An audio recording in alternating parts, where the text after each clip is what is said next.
You want to find the right woman, but your work is your number one priority. So what should you do? My name is Marco Villani, and I'm an engineer who went from being clueless about dating to going on 2 dates a week while working as team leader for an aerospace company. And in this video, I'll share with you the 10 insights that allow me to get started on this journey while dating was not my number one priority. Number one, it's not your number one, but it still matters. Relationships are one of the 3 main pillars of life, together with health and career.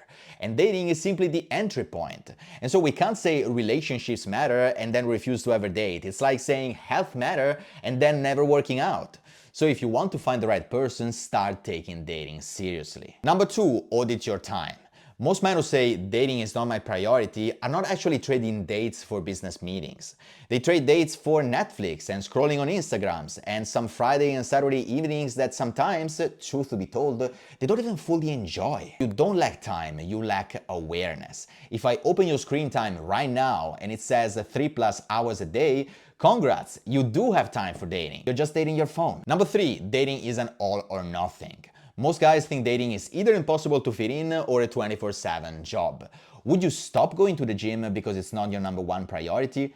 Probably not. You're not a professional bodybuilder, but that doesn't mean you cannot make time for a few workouts here and there. And the same way you can get dates without neglecting your career if you do it right. Which leads me to number 4, if dating is a time suck, you're doing it wrong. The problem is most men don't know how to approach dating. And if you have to swipe 100 profiles before you get a match, or you have to go out 100 times before you get a date, then of course dating eats all of your time. And it's not dating, it's the way you are doing it. And once you understand that, then you can change that. When you have the right strategies, systems, and skills, you can easily fit dating into your calendar. I see with my clients all the time. I ran the profile of a client of mine a few weeks back and he scheduled 8 dates in 36 hours. My client Jay went on 14 dates in 14 days. Andreas got 7 dates in 7 days. My client DM goes on 3 quality dates every single week. Casper found his girlfriend. Fabian found his wife. All these guys are engineers, managers, head of departments, directors, business owners, and they still manage to fit dating into their schedule. And that's because they have the right strategies, systems, and skills. And by the way, I've made a free course where I reveal the exact system my clients have been using to go on multiple dates per week and ultimately find the right woman. You can find it inside my school community. The community is 100% free at the current time, but that might change soon. So if you're interested in that, check it out. Link is in the description. Number 5, not my priority is a shield.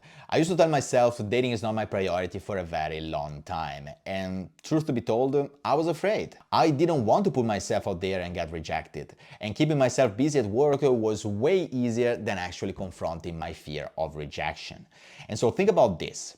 If the right woman, someone exactly like the type of person you are looking for, knocked at your door and asked you out, would you really tell her, go away, I don't have time? If you wouldn't, then quit lying to yourself and understand that time is not the problem. The problem is either that you don't know how to approach this or the emotional resistance you feel towards dating. Maybe you don't want to get rejected, maybe you had negative past experiences. And I get it, dating can be brutal, but here's the thing, what's the alternative?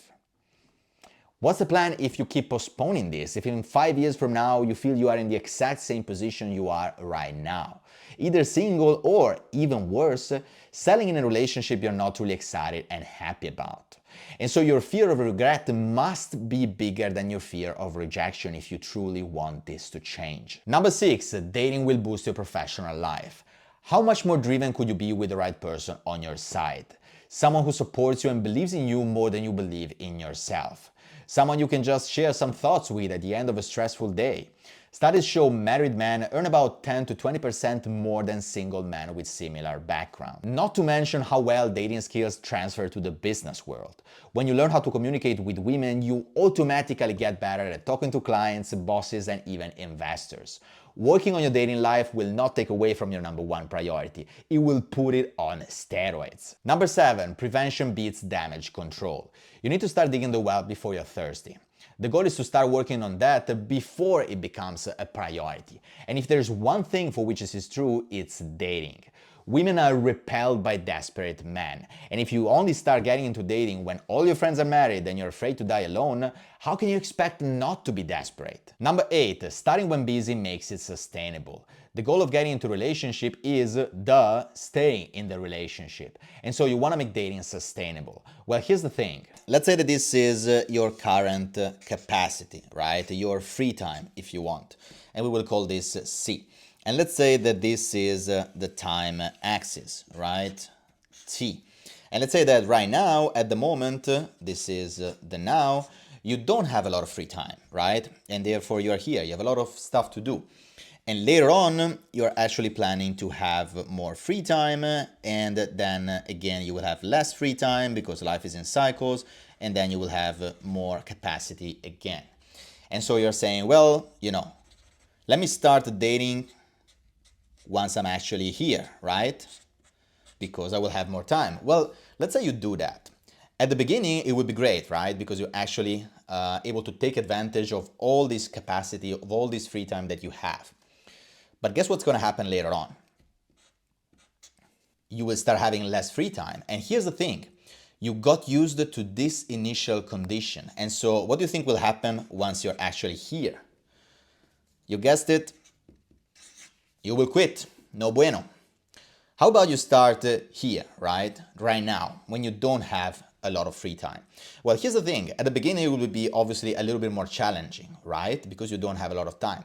But you will still be able to get in your first dates. And therefore, you will immediately take advantage of this. Also, things will only gonna get better, are only gonna get better from here, right? Because you will start having more time and therefore getting even better results. And what do you think is gonna happen once you actually start again having less free time? And especially once you are here? Well, you will be able to manage that. Why? Because these are the exact same conditions when you started.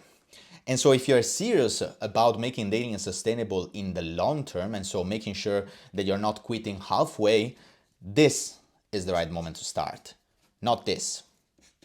Number 9, get the skills now and reap the rewards forever. In my previous job as an aerospace engineer, I got a date on site. I was in line at the cafeteria, I started a conversation with a girl and we ended up having lunch together. I started flirting, asked her out and took her number. What's interesting is, to get the number, I didn't have to do anything different from what I normally do. I was at the cafeteria grabbing lunch like any other day. But I would have never been able to do that if I hadn't had the skill set.